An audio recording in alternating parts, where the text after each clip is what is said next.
¿Cuál es el reto en cuanto a sistema político mexicano que está en juego? La que sigue.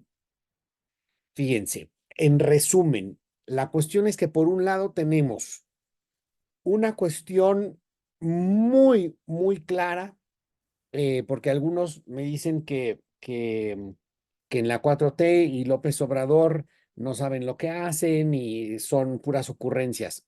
Puede que haya ocurrencias, puede que haya cosas sin sentido, pero hay una serie de cosas que están haciendo con toda voluntad y con todo objetivo.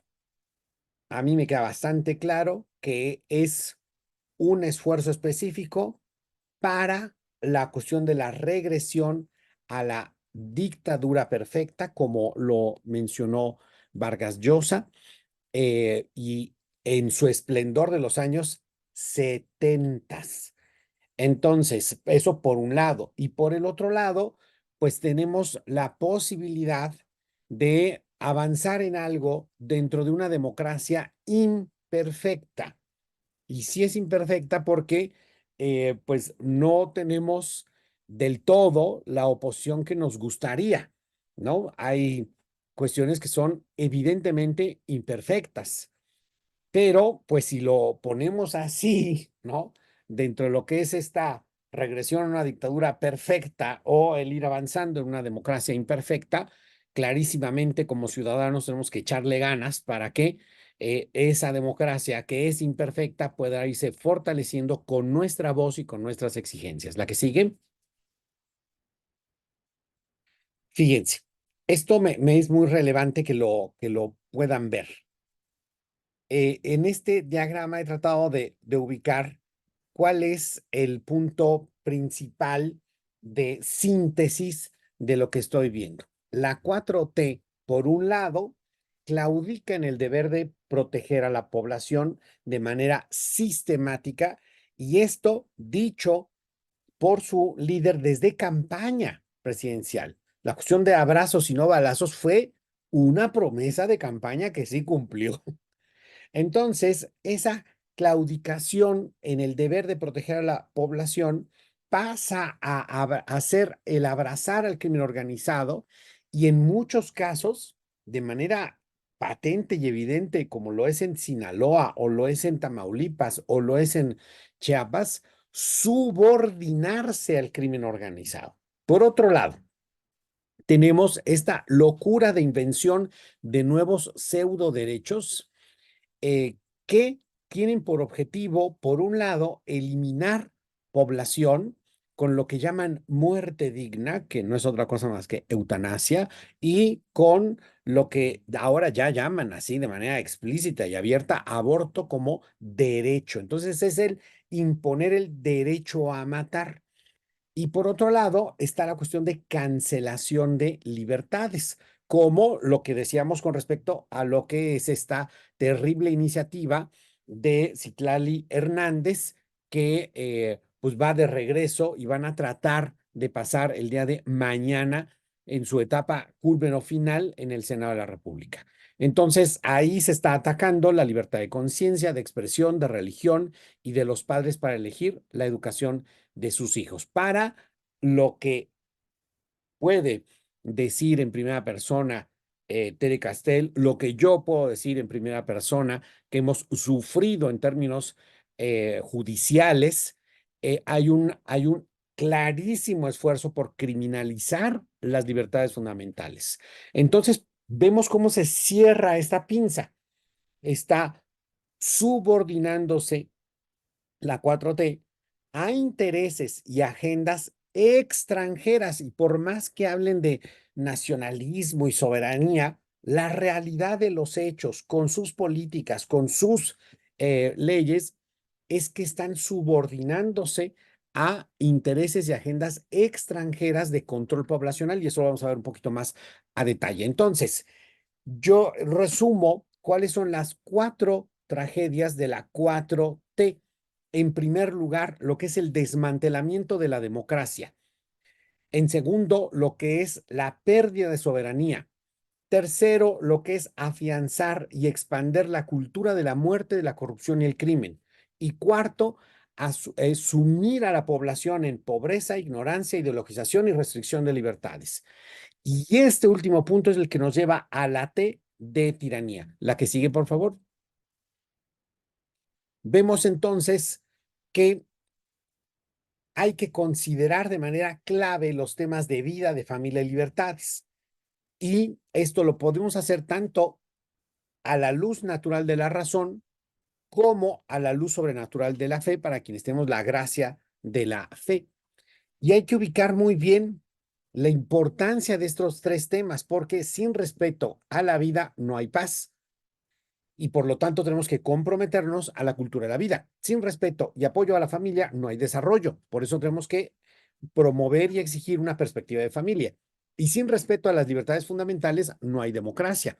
Por lo tanto, tenemos que comprometernos a construir una cultura democrática basada en libertades fundamentales. Y por lo tanto, a estos elementos son a los que le llaman los principios no negociables o irrenunciables, que todo buen ciudadano y buen cristiano pues debe tratar de que se respeten, se vivan y se tomen en cuenta tanto para ejercer el liderazgo público como para votar. La que sigue. Entonces, nosotros durante estos 6 años, que es un sexenio completo, y estas 2 legislaturas, hemos combatido y resistido al régimen de la 4T y su clara agenda de, como lo llamó Olga Sánchez Cordero, democratización de la familia, que coincide con la agenda globalista. Y entonces tenemos, en vez de vida, nuevos derechos reproductivos, aborto como derecho, matar al inocente en su etapa más vulnerable, que nos lleva a la cultura de la muerte, nuevos derechos reproductivos, que es ideología de la confusión de género, que es una guerra en contra del matrimonio y la familia, o como diría Joseph Ratzinger, es la rebelión contra Dios creador. También están los nuevos principios que le llaman de no discriminación e inclusión de la diversidad, que en realidad es de discriminación y de no diversidad, que nos lleva a la cultura de la cancelación y de la criminalización de libertades fundamentales, y es, como dice muy claramente Joseph Ratzinger, Benedicto, la dictadura del relativismo que impone un crudísimo anticristianismo, y eso, como lo puse al principio de este evento, se ve de manera cada vez más evidente. La que sigue, por favor. Entonces, nada más como para que se den cuenta, esto o lo podríamos ahondar muchísimo más como lo acabamos de hacer en Jalisco, pero lo voy a resumir muy puntual. Hay una agenda globalista. Esa agenda globalista es la imposición de una globalización oficial, socialdemócrata, progresista, con organismos de gobernanza supraestatal que se van imponiendo a los países. Y por un lado, eso es lo que sostiene la Internacional Socialista, que se llama también socialdemócrata, que impulsan lo que ellos entienden por socialdemocracia. Ahí, ojo, el presidente es Pedro Sánchez, presidente de España, y el vicepresidente, pues no es otra persona más que Alito Moreno, que es el presidente actual del PRI. Y por otro lado tenemos algo que le llaman socialismo del siglo XXI. Ese socialismo del siglo XXI no es más que la proyección de lo que es el castrochavismo con la impronta brasileña de Lula, pero que actualmente tiene su reshape en el grupo Puebla y que tiene como sede principal de su liderazgo México.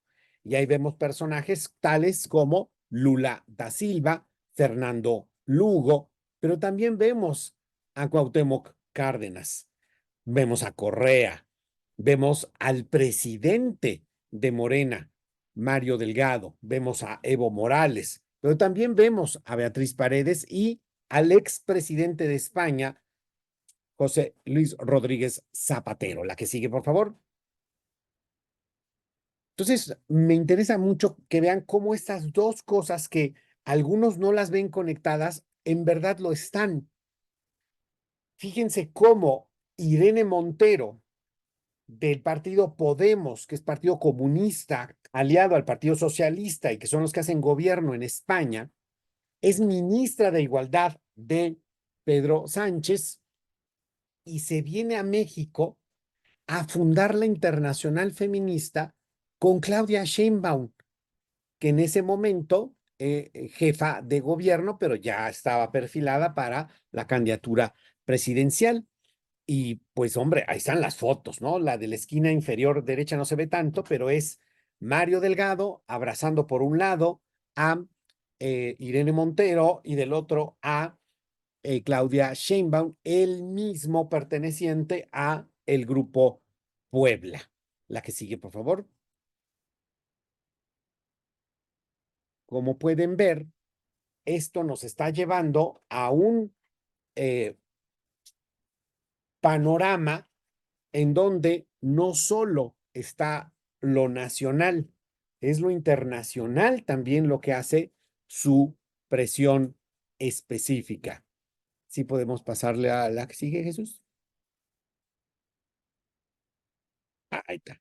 Entonces vean cómo esta agenda de la democratización de la familia que anunció que iba a ser la agenda real del régimen, que lo hemos visto, pues la verdad es que tenemos que agradecerle por lo menos su sinceridad a Olga Sánchez Cordero, no que la haya hecho, sino la sinceridad de decirlo, porque López Obrador no lo dijo en sus 18 años de campaña, y sin embargo esta mujer sí lo dijo. La agenda, pues que es de la cultura de la muerte, de la ideología de género y la cancelación de las libertades. La que siguen.